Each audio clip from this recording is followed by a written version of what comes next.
Halo, Assalamualaikum warahmatullahi wabarakatuh. Saya dengan Bapak Muhammad Johan SPD MPD. Kembali kita bertemu dengan mata kuliah Linguistik Umum pada Stikip Bumi Persada Lusmoe. Semoga mata kuliah ini menjadi landasan pengetahuan kepada adik-adik mahasiswa dan untuk memperkaya ilmu untuk mencapai cita-cita yang dibilang. Adik-adik mahasiswa, mari sama-sama kita melihat, mempelajari serta mengimplementasi di lapangan mata kuliah linguistik umum.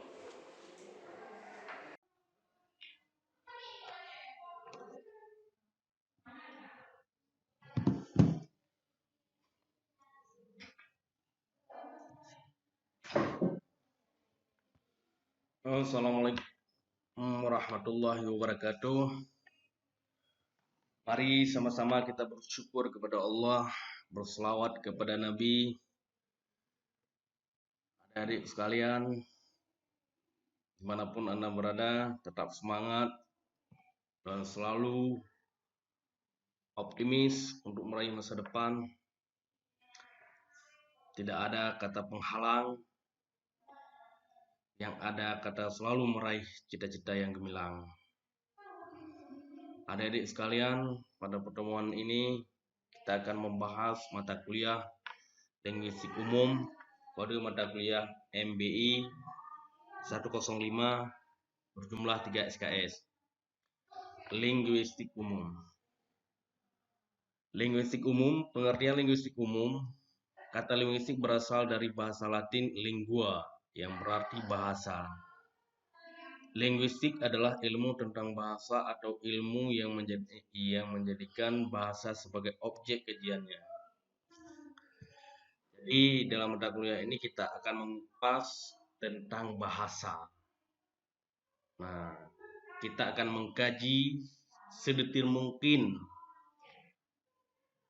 tentang bahasa. Dalam bahasa Prancis ada 3 istilah untuk menyebut bahasa.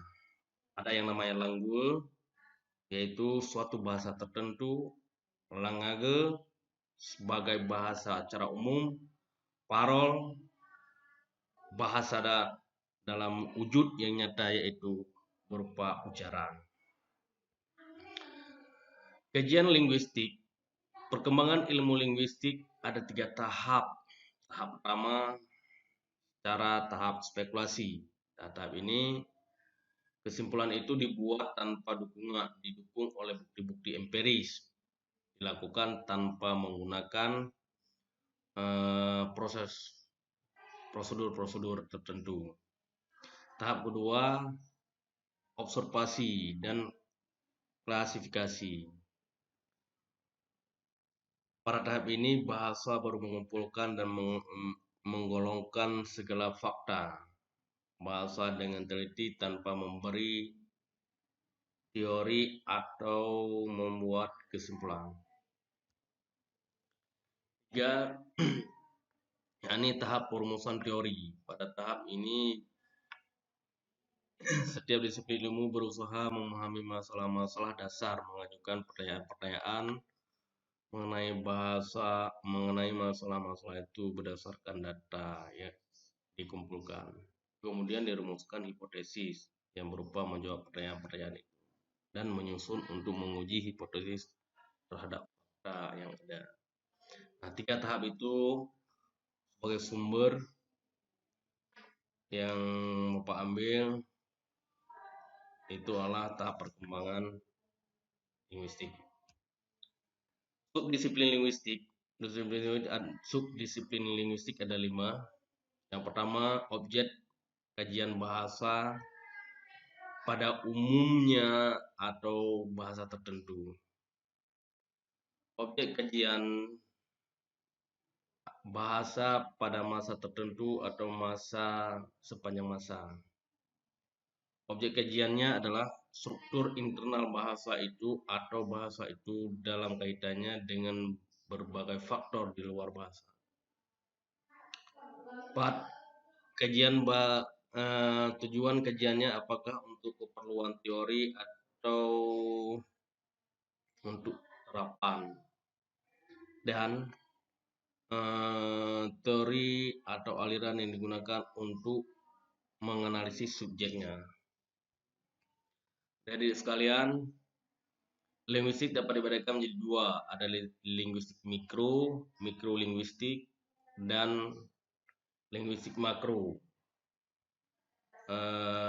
makrolinguistik. Bagaimana linguistik mikro? Linguistik mikro mengarahkan kajian pada struktur internal bahasa, yang disiplin ilmunya adalah seperti ada fonologi, morfologi, sintaksis, semantik, leksikologi. Coba nanti jadi pelajari. Linguistik makro menyelidiki bahasa dalam kaitannya dengan faktor-faktor di luar bahasa. Subdisiplin-disiplin linguistik makro adalah ada ilmu sosiolinguistik. Ilmu itu mempelajari bahasa dalam hubungan pemakaian di masyarakat.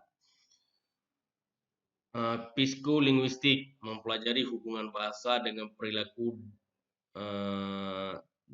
dan sikap budi manusia, kelakuan budi manusia. Nah, yang ketiga antropolinguistik.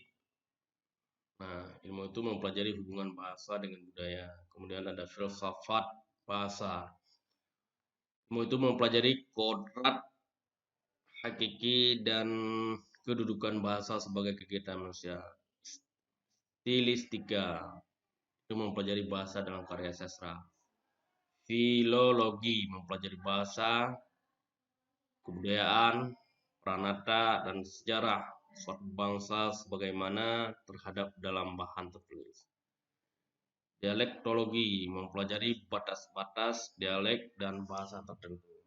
Jadi mahasiswa, apa manfaat kita pelajari linguistik? Manfaat linguistik adalah manfaat langsung kepada orang yang berkecimpung dalam kegiatan berhubungan dengan bahasa seperti linguis, guru bahasa, penerjemah, penyusun kamus, penyusun buku, dan politik. Nah, itu semua diperlukan bahasa. Nah, linguis membantu menyelesaikan dan melaksanakan tugas dalam pendidikan bahasa. Guru bahasa melatih mengajarkan keterampilan berbahasa. Tidak mungkin seorang guru bahasa tidak menggunakan keterampilan bahasa, itu sangat fatal.